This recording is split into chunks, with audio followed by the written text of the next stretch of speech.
This is Morning Motivation for Educators on the Bee Podcast Network.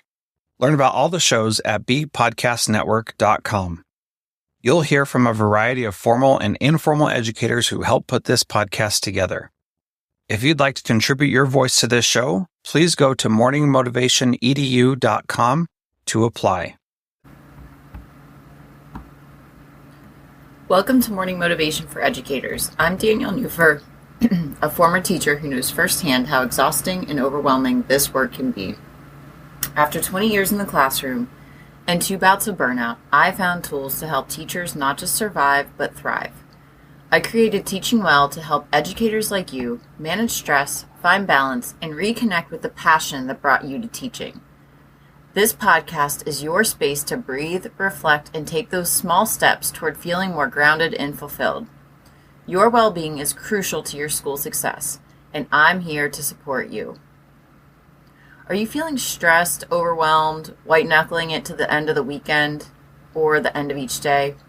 I never had many mentors to learn from or with when I was navigating my 2 bouts of teacher burnout. I had some books and suggestions from people who knew nothing about the specifics of teaching. I took what they told me and then I adapted it to my own life. So now I'd like to take the time today to share it with you, what I learned, and you can tailor it even more to your situation. Today I'm going to give you the big picture of these 4 principles, and then over the next few weeks I'll go over each of the parts in more detail, leaving each day with a little action you can take. And because I'm a teacher, and we all are, we love acronyms, so I created an acronym so that we can remember it. The acronym is WELL. So if you're overwhelmed, what I want you to do is think about being well. So step 1 in the WELL journey is to wake up. Start paying attention. Stop what you're doing and pause. And I'd even ask you to do that right here, right now. Just take a moment. You never actually know what you need to change until you actually quiet down the noise and the input into your life. You will need to seek this out for yourself. No one is going to give you time to pause. Find a quiet car, a bathroom, go for a walk, pull over your car right now, sit outside, do something, but you need to just pause. Step 2, engage in the journey.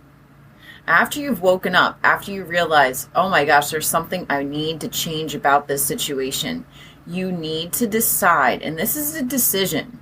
These are all actions. You are moving towards a greater part of who you want to play in this world. Step 2 is engaging in the journey. It's not just observing the journey, it's engaging. Now that you've taken the initiative to pause, you have to decide to do something about how you're feeling or what is actually going on. It's really empowering. Engaging in the journey means to ask yourself questions and wait for some actual answers. What is working in my classroom? What isn't? What is working in my life? What isn't? What do I have control over? What is absolutely beyond my control?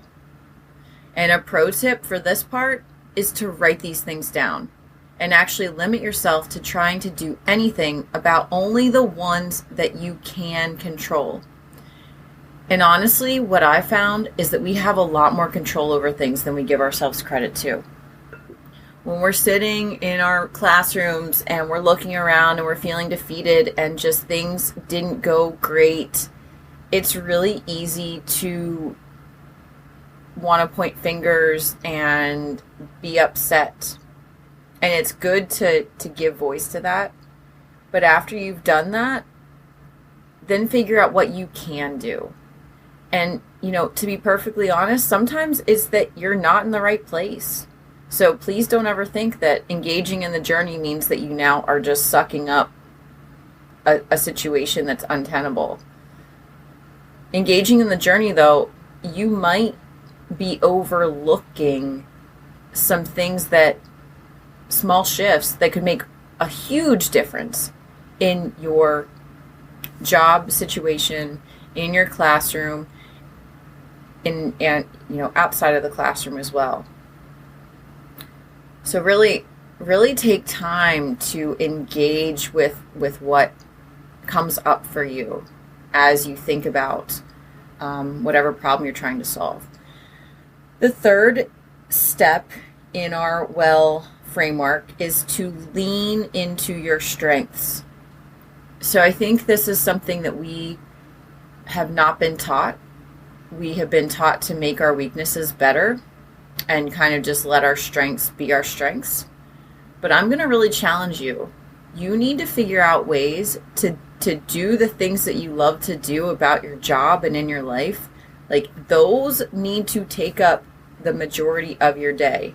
And the other things need to be supported by other means. And that sometimes could mean let it go. I was not good at bulletin boards. So what I did was I made a bulletin board I was happy with and made it so that I could change some certain things out. But I did not need to worry about it all the time. Like, that was not my strength. My strength was teaching kids how to be a creative writer, not a creative bulletin board maker. Now, some people love that design aspect. Then maybe ask some people to help you. Or do something that's good enough. Do some good enough things so that you can really focus on the things that you love and the strengths that you bring to your classroom and to your life and into our world. We need more people focusing on their strengths because our world could really use it. So yeah, we all became teachers for a certain reason, but we aren't all good at everything. There are certain aspects of our job we need to do. Sure, you need to do the paperwork, you need to do emails, you need to do those things, but can you do them in a more efficient way so that you could spend the rest of your time doing things that you love to do? Find the simplest ways to do these things and then flourish with the rest. So here's a pro tip for this one. After you consider your own strengths, ask someone else what they think your strengths are. It's really eye-opening to hear what other people see in us that we don't see in ourselves, because maybe we're overlooking strengths that we just, take for granted, and other people see these as attributes that really make us who we are. So really live up and live in and lean in to those strengths. And step 4 on this well journey is to live with compassion.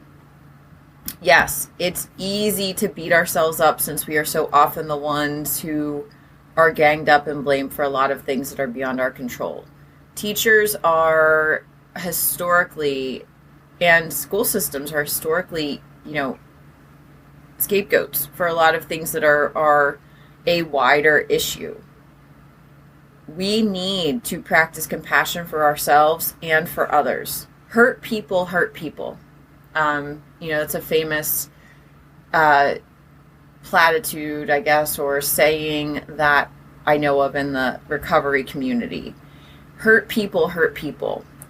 We can't expect other people to treat us with compassion all the time, especially if we don't treat ourselves with compassion. Everybody is doing their best, and sometimes that's hard to believe, but everybody's doing their best. And our best can look vastly different between different parts of our school year or our seasons of life. You may have big ideas about how you want things to be and they don't turn out as planned, or you don't get certain things done. It's okay. When we are always our worst critic, we are living in a really challenging space. Treat yourself with compassion and grace, and it will start to be something that you just begin to do. There are some things worrying about beyond the school day, but not most things. We can only do what we can. We need to take a deep breath and see what's in front of us. There is a lot of good to be done, and we can do it if we are able to stay present and compassionate for the students who are in our rooms. Stop getting carried away with all the things, all the deadlines, with other teachers. What are you here for? Focus on that. So there it is, the Teaching Well framework. Waking up, engaging in the journey, leaning into your strengths, and living with compassion. I'll be back in the next few weeks to do a deep dive into each one. Thanks for joining me today. If you're ready to dive deeper into your well-being, check out my book, The Path of the Mindful Teacher, or join the monthly Teaching Well with Mindfulness sessions to connect and recharge. Find links for these and other ways we can work together in the show notes and at teachingwell.life. Remember, caring for yourself is the best way to care for your students. Thanks for listening. And whatever role you have in education, we have a podcast for you at bpodcastnetwork.com. Who among your friends and colleagues needs to hear this message today? Please share it with them right now.